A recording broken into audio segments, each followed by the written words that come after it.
Hey everyone, this is going to be an overview slash care for what you need in a rat cage and essentials. For a rat cage this size, you're going to want toys. I'm going to start off with toys because rats are very social and intelligent animals that really need some enrichment. One thing I really suggest with rats is never buy them singly. You always want to get a pair or more of the same gender. Opposite genders almost always lead to babies, and a litter of rats can consist of 15 to 20 babies, which is a ridiculous amount of babies. So in here I have two female rats, one Dumbo and one standard ear. In their cage, like I said, toys, anything from fleece hammocks that can be handmade, paper towel rolls, which are cheap. You get these whenever you run out of paper towel or bathroom tissue. Those are cheap. Shredding up paper towel works well. These are all really cheap things that keep them entertained. Another thing about them is that you want to swap out toys, have like two different sets of toys and swap them out every few days because rats will eventually get bored with them. These guys, one thing that I have seen that they never get bored with is this hammock. I've had this hammock for like 3 weeks and they consistently sleep on it, play around on it, and they go in and out of these the layers. There's 3 layers. A wheel isn't necessary, but I do like to give it to them at night whenever they want to run around. They haven't, some of them, well, the one at the very top hasn't really grasped the whole concept of running on a wheel, but the female at the bottom, Mozzarella, she's kind of gotten a hang of what to do on a wheel. Paper towel rolls, like I said, they hide in and out of them. They chew them up. It's non-toxic and it's fun for them. Another thing you want is food and water. I keep the food dish at the very top, close to their sleeping area, so they don't have to travel down their condo every night to get food. This is just to kind of give more space on the floor so it doesn't occupy so much space, and at the same time, just I guess for easier on them, even though it doesn't really matter. Water bottle should be hung somewhere where it's easily reached.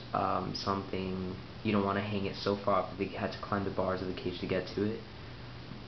So I keep it somewhere low to where they can stand up and drink out of it. Treat dish is optional. I have that one right there.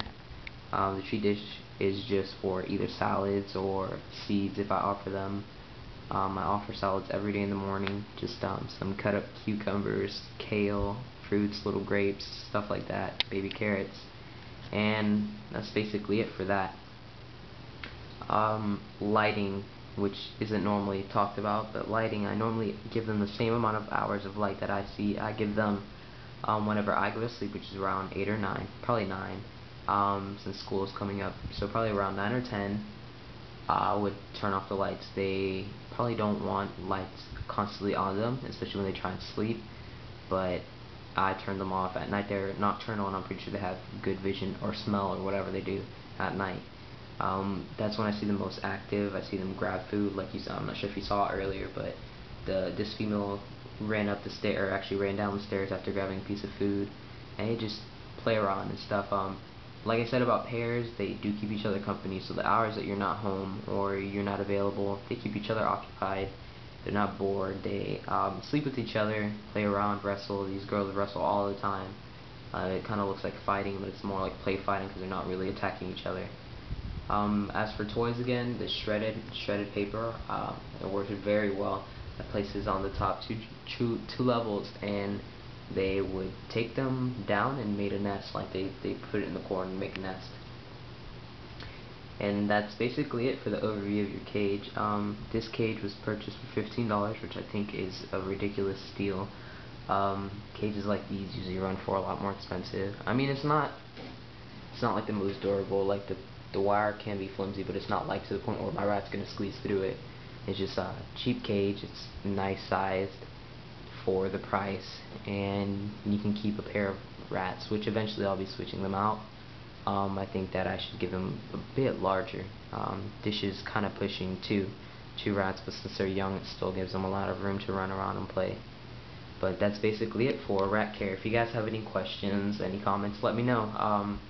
Usually a quick Google search will help, since I don't always have all the time in the world to answer every question on my YouTube channel, but usually checking with Google or someone, I guess joining a rat forum if you want to ask emergency questions, because I can't answer all of them. I'm not like a pro, just have had them few times before, and I'd figure I'd do somewhat of a care video.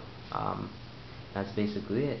Just with wire shelves, one thing I do suggest, you can see I covered that shelf, I tied fleece around it.